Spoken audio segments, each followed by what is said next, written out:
পুলিশের সাবেক আইজি বেনজির আহমেদের বিরুদ্ধে অবৈধ সম্পদ অর্জন নিয়ে গত ৩১ মার্চ গণমাধ্যমে প্রতিবেদন প্রকাশিত হয়।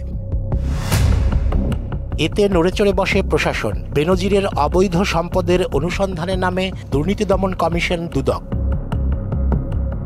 পরে নিজের বিরুদ্ধে ওঠা অভিযোগকে ষড়যন্ত্র হিসেবে উল্লেখ করে সামাজিক যোগাযোগ মাধ্যমে নিজেকে নির্দোষ দাবি করেন বেনজির আহমেদ। ২৪টি তথ্য বা অভিযোগ সম্পূর্ণ মিথ্যে এবং কল্পনাপ্রসূত। দুদকের আবেদনের প্রেক্ষিতে বৃহস্পতিবার তার স্থাবর অস্থাবর সম্পদ জব্দের আদেশ দেন আদালত। একই সঙ্গে তার সম্পদ কেনার ৮৩টি দলিলও জব্দের আদেশ দিয়েছেন ঢাকা মহানগর দায়রা জজ। আদালতের এই আদেশকে ইতিবাচক হিসেবে দেখছে সাধারণ মানুষ।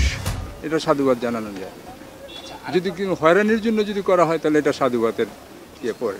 যারা আপনি টপ লেভেল থেকে করে তাদের জিনিসটা কিন্তু একটু আগে থেকে আরও সচেতন হলে তাহলে কিন্তু নিচের লেভেল সবাই একটু সাবধান হয়ে যাবে। দুর্নীতি সম্পদের পার গর্ব অবশ্যই তার আইনের তো ব্যবস্থা নিতে হবে। তবে শুধু অবসরের পরে কেন অভিযোগ ওঠে এমন? ওয়ালটন ফ্রিজ কিনে অনেকের মতো আপনিও হয়ে যেতে পারেন মিলেনিয়াল।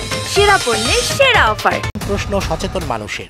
চাকরির এজন থাকে তখন তারা এটারে গোয়েন্দা বিভাগ যাই হোক ওই টাইমে এদের ধরার উচিত। বেনজিরের বিরুদ্ধে যে ব্যবস্থা নেওয়া হয়েছে এটা বেনজির হচ্ছে যখন আইজিপি ছিল তখনই তো তার দুর্নীতির অবস্থাটা গোয়েন্দা বিভাগ এবং আরও অন্যান্য কর্তৃপক্ষের জানা থাকার কথা।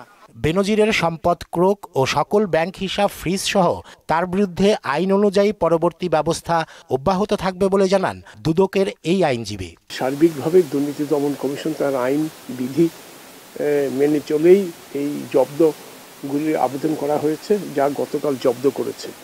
এখন অনুসন্ধানের বাকি কাজগুলি চলবে। তবে পদে থাকাকালীন কোনো কর্মকর্তার বিরুদ্ধে দুর্নীতির তদন্ত করা কঠিন কাজ বলেও স্বীকার করেন খুরশিদ আলম। ক্ষমতাসীন যারা থাকেন তাদের দুর্নীতি ক্ষমতায় থাকা অবস্থায় তথ্যপত্র বের করা অবশ্যই অনেক কঠিন। রেজা খান, মোহনা সংবাদ, ঢাকা।